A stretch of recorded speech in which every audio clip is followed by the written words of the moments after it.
You're dead to me, Michael. Every last client you stole will know what kind of man you really are.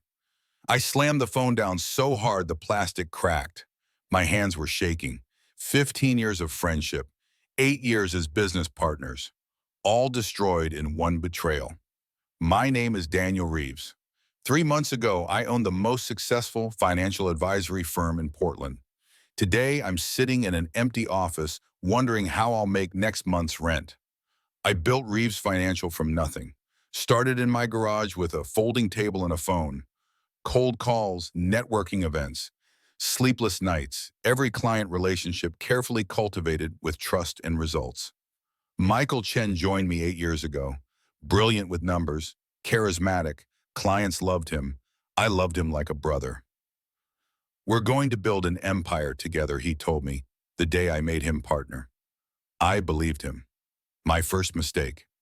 I should have seen the signs. The late-night office visits, the private meetings with our biggest clients, the sudden interest in our contract details. Then came that Friday. I returned from a 2-week vacation in Hawaii. My assistant's face told me something was wrong before she spoke. "Half the staff didn't show up today," she whispered. And Mr. Jacobson called. He's moving his portfolio. Mr. Jacobson, my first client ever. The man who trusted me with his life savings when no one else would give me a chance. "Moving where?" I asked, though I already knew. "Chen Financial Advisors," she said. "They opened across town last week." The room tilted. My legs nearly gave out. I grabbed the edge of her desk. "How many?" I managed. 23 clients so far," she said, eyes down. "All our major accounts." I rushed to my computer. Our client database had been copied, then wiped clean. Contact information, portfolio details, personal notes from years of meetings, all gone. My phone buzzed. A text from Michael. "Nothing personal, just business. Just business." The words burned like acid. I called an emergency meeting with my remaining staff. 6 people where there should have been 15. He offered double salary to anyone who came with him, my operations manager explained, and he had copies of all our client files, knew exactly who to target first. "How did he get access?" I demanded. Silence. Then my IT guy cleared his throat. "Remember that system upgrade last month? He insisted on overseeing it personally." Second mistake. I spent the weekend in a daze. Shock gave way to rage. Rage to disbelief. Then back to rage again. Monday morning, I called our attorney. "We have a non-compete clause," I said. "We can shut him down." "I've reviewed your partnership agreement," she said, her voice hesitant. "The non-compete has a loophole. If a partner leaves voluntarily and takes no physical assets." "He took our entire client list." "Electronically," so she corrected. "And technically, client relationships belong to the clients themselves. They're free to move their business." "He stole them. He solicited them." "Different legal standard." My head pounded. "So he gets away with it?" "We can file suit," she said, "but it'll be expensive and without clear evidence of how he obtained the client information." I hung up. Third mistake, trusting a lawyer who'd also drafted Michael's documents. By the end of week 1, 38 clients had jumped ship. My phone rang constantly with cancellations. Each conversation felt like a knife twist. "Nothing personal against you, Dan," they'd say. Michael just offered better terms. Better terms he could afford by not having to pay for the infrastructure I'd built over 15 years. I couldn't sleep, couldn't eat. My wife found me at 3 a.m. staring at our financial statements. "We'll lose the house if this continues," I told her. She squeezed my shoulder. "Then we lose the house. We've started over before." But I was 52. Starting over meant a decade of rebuilding, minimum. By the end of month 1, I'd lost 64 clients, nearly 80% of our revenue. I had to lay off half my remaining staff. Watching them pack their desks broke something in me. Good people who trusted me with their careers. "I'm sorry," I said again and again. "Not your fault," they replied, but their eyes said otherwise. That night, I drove to Michael's new office. The sign was already up. Chen Financial Advisors. Through the window, I could see my former employees at their desks, my clients in the waiting area. I sat in my car for an hour, contemplating every form of revenge. slash his tires, break his windows, burn the place down, but I drove home instead. I wasn't going to become that person. The next morning, I found an email from Eliza Thornton, our biggest remaining client. Subject line, meeting request. My stomach sank. Another defection coming. She was waiting when I arrived at the coffee shop, elegant as always in her tailored suit, silver hair pulled back. Daniel, she said, gesturing to the chair across from her, you look terrible. I forced a smile. Rough month. So I've heard. She stirred her tea. Michael called me yesterday, quite the sales pitch. Here it comes, I thought. I told him to go to hell. I blinked. You did? I don't do business with thieves. She set down her spoon. My husband built his company on handshake deals and integrity. I choose my advisors the same way. For the first time in weeks, I felt a flicker of hope. Thank you, I said, voice thick. Don't thank me yet. She leaned forward. I have a proposition. I know 15 other people in your client list who are uncomfortable with Michael's methods. They're waiting to see what happens next. What do you mean? They want to know if you're going to fight back. Her eyes locked on mine. Are you? The question hung between us. Was I? I'd spent weeks in defensive mode, reacting, licking my wounds. What would fighting back even look like? I asked. She smiled. That's what we're going to figure out. Eliza introduced me to her nephew, a digital forensics expert who'd worked for the FBI. He spent a day examining our systems. Your partner was thorough, he said, but not perfect. He accessed your database using admin credentials at 2 a.m. on multiple occasions. That violates computer fraud statutes. Enough to build a case? Maybe, but legal battles are slow. You need immediate action. He was right. At our current burn rate, we'd be bankrupt in 2 months. I called an old college friend who now ran the business section at the Oregonian, pitched him a story about ethics in financial services. Never mentioned Michael directly. The article ran the following Sunday. Trust, the true currency in financial advising. My firm was featured as an example of client-centered practices. Michael called within an hour, furious. Real subtle, Dan. You think a puff piece will save you? Just sharing my business philosophy, I said calmly. Transparency, integrity, concepts you might not recognize. You're finished, he snapped. Accept it gracefully. We'll see. I hung up, smiling for the first time in weeks. I'd gotten under his skin. Next, I gathered my remaining staff, 5 loyal souls who'd stayed despite everything. We're rebranding, I announced. New name, new mission, complete transparency on fees and performance. Rebranding costs money, my accountant pointed out. We're running on fumes. I'm remortgaging my house, I said. My wife nodded beside me. We'd discussed it for days. The biggest risk we'd ever taken. All in, she'd said. Either we fight together or we lose together. We worked around the clock.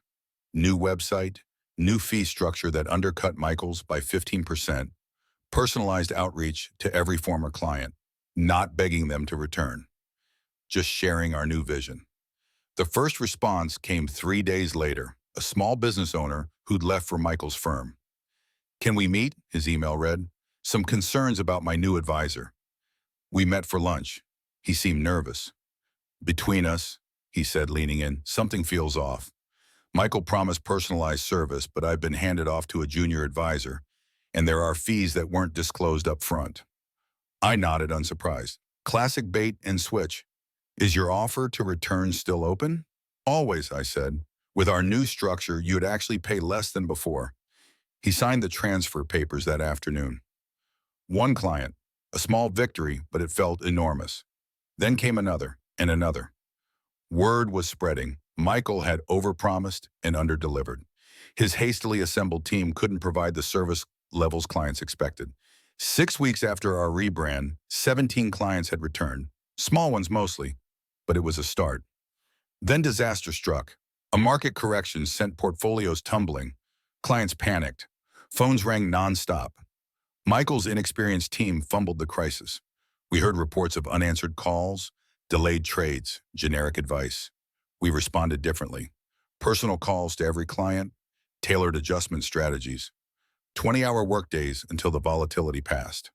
The contrast couldn't have been clearer. Eliza Thornton called a week after the market stabilized. My friends are impressed, she said. 4 of them want to meet with you. 4 major clients, potential game changers. The first meeting was with Gerald Winters, a retired surgeon with an 8-figure portfolio. He'd been with Michael for 2 months. I made a mistake, he admitted bluntly. During the correction, I couldn't even get him on the phone.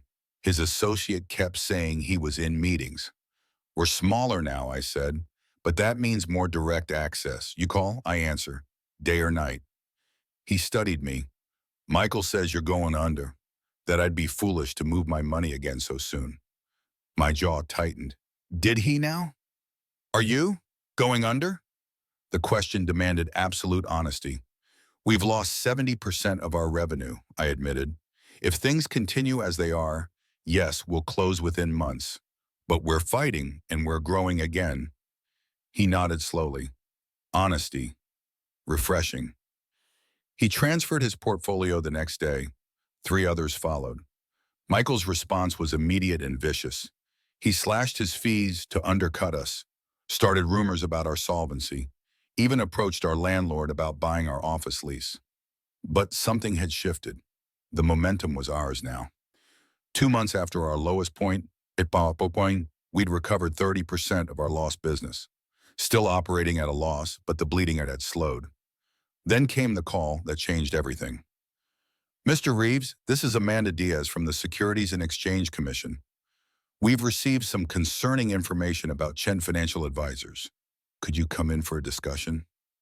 My heart raced. What kind of information? I'd prefer to discuss it in person. The SEC office was intimidating. Glass and steel, armed guards. Amanda Diaz was equally formidable, sharp eyes behind rimless glasses, not a word wasted. We've received allegations that Mr. Chen may be operating a form of Ponzi scheme, she said after I'd been seated. Promising returns he can't deliver, using new client funds to pay existing clients. I stared, genuinely shocked. That's beyond what even I would suspect. The complaint came with substantial documentation, trading records, client communications, internal memos. From whom? Anonymous whistleblower, one of his employees, we believe.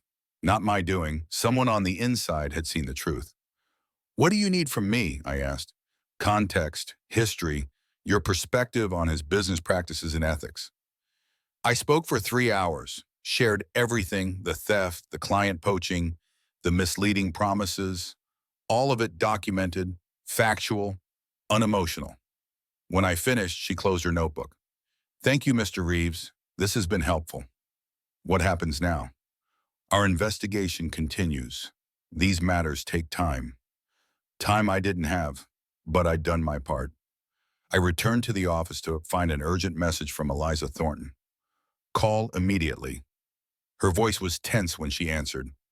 The community is buzzing. SEC agents visited Chen Financial this morning. Removed computers. Michael's not answering calls. News travels fast in financial circles. By evening, our phones were ringing constantly. Former clients panicked about their money.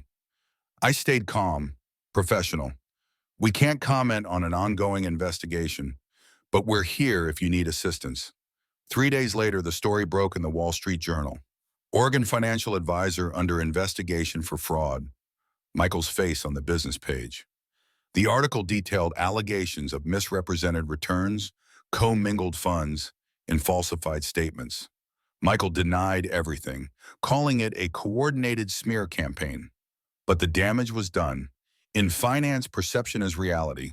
Trust, once broken, is nearly impossible to repair. That afternoon, my assistant interrupted a meeting. Michael Chen is here. Says it's urgent. I found him waiting in the lobby. Gone was the confident, polished advisor. His suit was wrinkled, eyes bloodshot. 5 minutes, he said. Private. In my office, he paced like a caged animal. This is your doing, he hissed. You set me up. The SEC contacted me, not the other way around, I said evenly. And frankly, if you've done what they're alleging, you deserve whatever comes next. It's not true. I've bent some rules, sure. Aggressive marketing. but I'm not stealing. For a moment, I almost believed him. The desperation seemed genuine. Then cooperate with the investigation, I said. Clear your name. He laughed bitterly. It doesn't matter. The business is finished either way. Clients are fleeing. I've lost 6 major accounts since this morning. And now you understand how I felt 3 months ago. He stopped pacing, stared at me. I came to make a deal, he said finally. Take back the clients, all of them. In exchange, you tell the SEC it was a misunderstanding. I can't influence their investigation.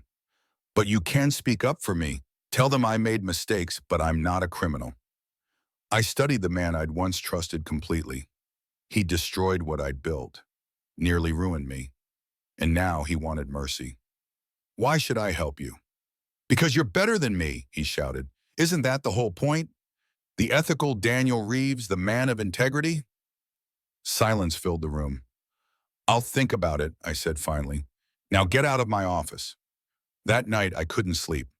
The decision weighed on me. Help Michael, potentially save him from prosecution, or let justice take its course. My wife found me on the porch at dawn. What are you going to do? But she asked. I don't know, I admitted. Part of me wants to see him pay for everything. Another part remembers your friend, she finished. I nodded. 15 years, that has to count for something. She took my hand. Whatever you decide, make sure you can live with it. I called Amanda Diaz that morning.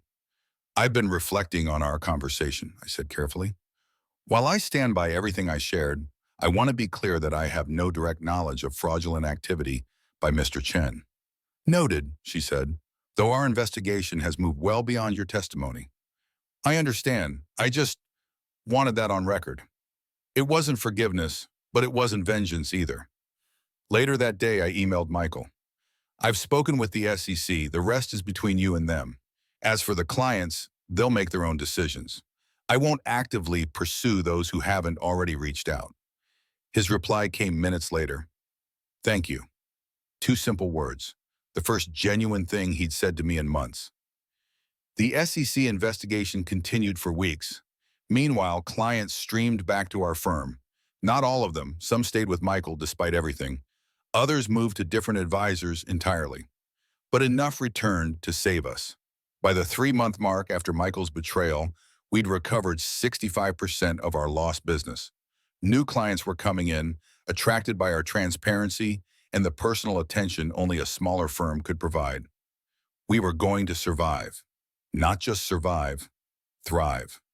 The final chapter came unexpectedly. A certified letter from Michael's attorney. Inside was a formal apology, acknowledgement of the client list theft, and a settlement offer, a percentage of his firm's revenue for the next 5 years. My client wishes to make amends, the letter concluded, and to avoid protracted litigation. The SEC had found regulatory violations but not outright fraud. Michael would pay fines, face restrictions, but avoid criminal charges.